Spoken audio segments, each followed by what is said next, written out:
गुस्ल दो तीन किस्म का है जो ज़रूरत के हिसाब से चेंज हो जाता है। एक है कि गर्मी में आप थके हुए आए, पसीना आया हुआ था, तो आप फ्रेश होने के लिए गुस्ल करते हैं, सिंपल शावर खोला और नहा लिया। एक है कि मियाँ बीवी के तल्लुकात के बाद खामद को भी ज़रूरत है, बीवी को भी ज़रूरत है और ये फ़र्ज़ है, तो इसके लिए फिर मज़ीद एहतमाम करना पड़ता है।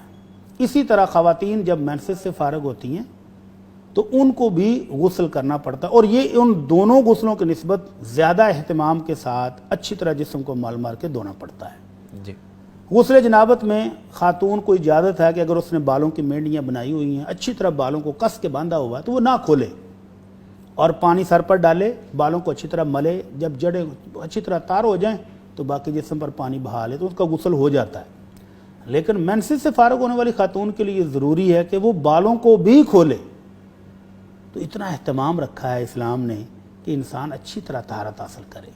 बाकी रह गया गुस्ल का तरीका। आपने पूछा कि कौन सी चीज़ें हैं जिनके बावजूद इंसान गुस्ल के बावजूद भी नापाक ही रहता है। बिल्कुल। तो अगर वो गुस्ल आप सुन्नत के मुताबिक नहीं करेंगे तो फिर आप बेशक सारा दिन पानी में डुबकियां लगाते रहें, वो आप नापाक ही रहेंगे। नापाक। तो वो मसनून गुस्ल है क्या?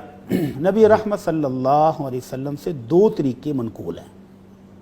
दोनों बहुत आसान हैं, मुश्किल नहीं है, लेकिन जो ना सीखे तो वो सारी जिंदगी को कहते हमें पता ही नहीं है गुस्ल का, नहीं पता लगता, बिल्कुल नहीं पता।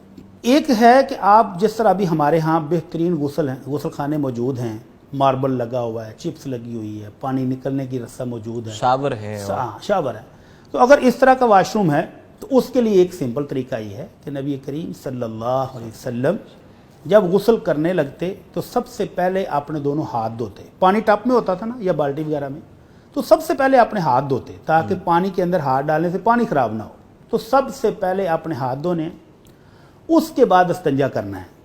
अगर मियाँ बीवी की हम बिस्तरी हुई है तो उसके बाद भी इस्तिंजे की ज़रूरत है। अगर वैसे क़ज़ाए हाजत से फ़ारिग हुआ तो भी इस्तिंजे की ज़रूरत है, तो इस्तिंजा कर ले अच्छी तरह।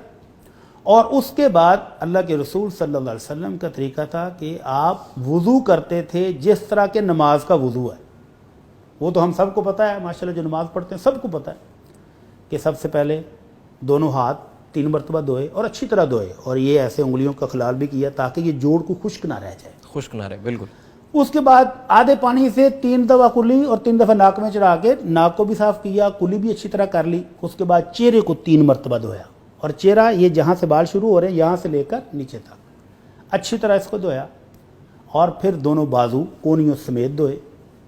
फिर सर का मसा करना है कि दोनों हाथों को आप यहाँ जहाँ से बाल शुरू हो रहे हैं यहाँ से शुरू करेंगे और पीछे तक ले जाएंगे और पीछे से वापस लाएंगे, और फिर ये उंगली के साथ कानों के अंदर वाला हिस्सा और अंगूठा कानों के बाहर फेरेंगे, तो ये कानों का भी मसा हो गया। उसके बाद दोनों पाँव धोएंगे। तो ये मुकम्मल वुज़ू हो गया गुस्ल से पहले। ये आप उस वक्त इस्तेमाल कर सकते हैं जिस तरह अभी आपके अच्छे वाले वाशरूम हैं जहाँ पानी निकल जाता है और आपके पाँव पर छींटे पड़ने से पाँव दोबारा धोने की ज़रूरत नहीं रहती। तो ये है पहला तरीका कि वुज़ू मुकम्मल करें। उसके बाद नबी करीम सल्लल्लाहु अलैहि वसल्लम का तरीका यह था कि आप अपने हाथों को गीला करके तो बालों को अच्छी तरह मलते थे ताकि बालों की जड़ें तार हो जाए। जब बालों की जड़ें तार हो जाती तो फिर आप 3 बुक पानी इस तरह लेकर 3 चुल्लू अपने सर के ऊपर डालते, फिर मलते, और फिर आखिर में पानी पूरे जिस्म पर बहा देते। उसमें बहाने का तरीका यह है कि पहले दाईं साइड पर बहा लें और फिर बाईं पर। तो ये गुस्ल भी मुकम्मल हो गया है, वुज़ू भी मुकम्मल हो गया है। और अगर आप किसी गांव में हैं जहां ज़मीन कच्ची है, आपको खदशा है कि जब सर पर पानी डालेंगे तो छींटे उड़ेंगे और मिट्टी दोबारा पाँव पर पड़ जाएगी, तो फिर दूसरा तरीका है।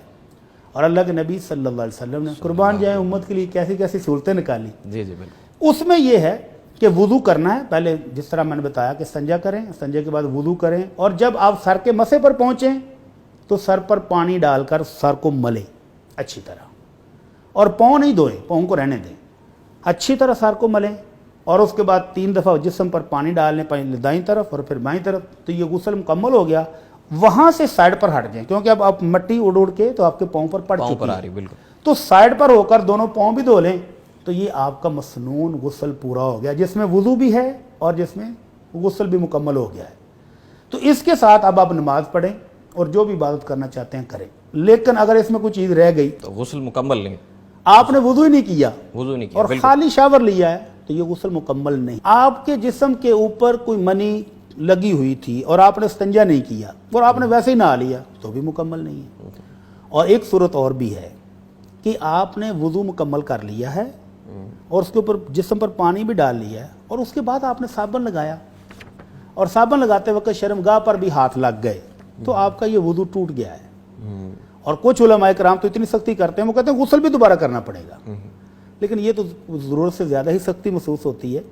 तो वुज़ू टूट गया है तो आप गुस्ल मुकम्मल करने के बाद वुज़ू दोबारा से कर ले, नमाज पढ़ने के लिए वुज़ू को दोबारा से कर ले, गुस्ल ये मुकम्मल हो चुका है। तो इन चीज़ों में से जो मसनून हैं, कोई चीज़ छोड़ देगा तो वो वुज़ू या गुस्ल नाक़िस हो जाएगा, नाक़िस। और अगर हाथ बाजू जो हैं, चेहरा है, पाँव हैं, सर का मसा है, ये 4 फ़राइज़ हैं, इनमें से कुछ चीज़ रह गई है तो फिर वो गुस्ल भी नाक़िस होगा, नामुकम्मल होगा, शरई गुस्ल शुमार नहीं होगा। तो इन चीज़ों को सामने रख कर पूरे एहतिमाम के साथ किया हुआ गुस्ल वो शरई गुस्ल होगा जो बायसे सवाब भी होगा और उसके साथ की जाने वाली बातें वो कबूल भी होंगी।